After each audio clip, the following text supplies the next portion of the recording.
پھر اس طرح ہم بات کرتے ہیں پھر وٹامن B2 کی. جی وٹامن B2 ایکچولی آنکھوں کے لیے بہت اچھا ہے، بینائی کے لیے. ٹھیک ہے.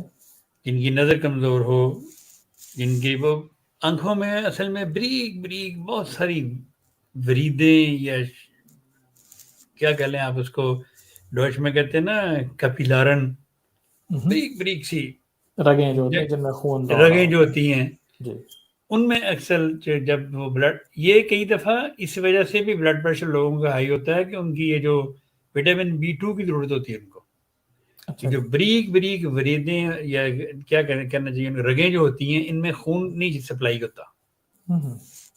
ٹھیک ہے. سائڈ سے خون جا رہا ہے، ادھر سے جا رہا ہے، ادھر سے آ رہا ہے، لیکن یہ جو درمیان میں جنگلہ ہے نا، جالا ہے جو جال بچھا ہوا ہے جو یہ جال بچھا ہوا ہے، اس میں خون نہیں جا رہا.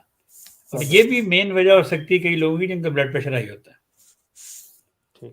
اور اسی طرح آنکھوں میں بھی بے شمار وریدیں ہوتی ہیں اور رگیں ہوتی ہیں، بریک نظر میں نہیں آتی ہیں بندے کو، ان میں بھی خون جم سکتا ہے. تو اس لیے اس بینائی کو ٹھیک رکھنے کے لیے یا آنکھوں کے بلڈ سرکولیشن کو ٹھیک رکھنے کے لیے وٹامن B2 بہت اچھا اپنا اثر رکھتا ہے. تو اسی طرح اور بھی بے شمار چیزیں ہیں. خون جب مطلب کھل کے گردش کرے گا پورے جسم میں، وہ بریک نالیوں میں بھی چلا جائے گا، تو پھر کئی آہستہ بلڈ پریشر بھی یہ کون کنٹرول سی میں. پوٹینسی میں ڈاکٹر صاحب؟ 6C 12C کسی بھی پوٹینسی میں.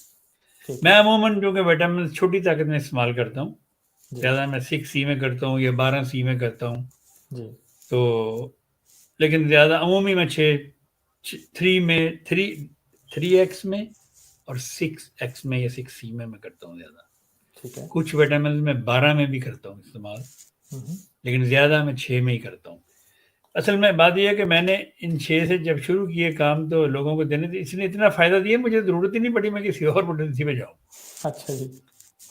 اگر مطلب یہ کام نہ کرتے شاید میں سوچتا میں 6 میں جا کے دیکھوں اب، یا 12 میں جا کے دیکھوں یا 30 میں جا کے دیکھوں. مجھے ضرورت ہی نہیں پڑی کیونکہ خدا کے فضل سے میں نے جس کو بھی دیے اس نے کہا جی وہ ٹیسٹ ٹھیک آ گیا ماشاء اللہ، پہلے تو کبھی نہیں سے پسند آیا. ڈاکٹر صاحب جو B1 ہے، وٹامن B1، اس میں آپ نے بتایا ہے کہ اعصاب کے حوالے سے لرزہ ہے، اس سے ملتی جلتی جو اور علامات ہیں، سن ہونا وغیرہ. آنکھ میں کیا کوئی تکلیف ہو جس کی وجہ سے جب انسان سوچنے لگے کہ ہاں اب مجھے وٹامن B2 کی ضرورت پڑے گی؟ نظر دھندلی ہونا شروع ہو.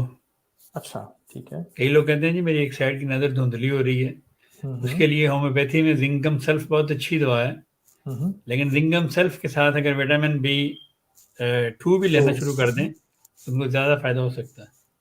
بہت اچھے. ٹھیک ہے ڈاکٹر صاحب، اب ہم اگلے وٹامن کی طرف چلتے ہیں. تو مطلب یہ عام بینائی کو برقرار رکھنے کے لیے وٹامن B2 بہت اچھا ثابت ہو سکتا ہے ہر ایک کے لیے. ٹھیک ہے. ایسے اکثر شکایتیں آتی ہیں کہ بچوں کی نظر گر رہی ہے، دن بدن گر رہی ہے. بہت سارے میرے پاس ایسے کیسز آتے ہیں، تو میں ان کو وٹامن دیتا ہوں. میں ایک اور بھی وٹامن میں دیتا ہوں آنکھوں کے لیے، وہ ہے وٹامن A. ٹھیک ہے. تو اس کی جب باری آئے گی پھر اس کے بارے بات کریں گے. ابھی صرف وٹامن B کے چونکہ ہم بات کر رہے ہیں آج، تو اس لیے یہ صرف میں نے ابھی وٹامن جو B دوائی بتایا. آپ نے بتائی ہے وہ بھی ذرا دوبارہ بتا زنکم دیجیے. سلف زنکم سلف 200 ٹھیک میں. ہے. ٹھیک ہے. اگر نظر دھندلی ہو رہی ہو تو ہومیوپیتھک میں آنکھوں کے لیے جو مجرب دوائی ہے وہ زنکم سلف ہے، اور اس کے ساتھ وٹامن B2 جو ہے وہ لینا بہت مفید ہو سکتا ہے.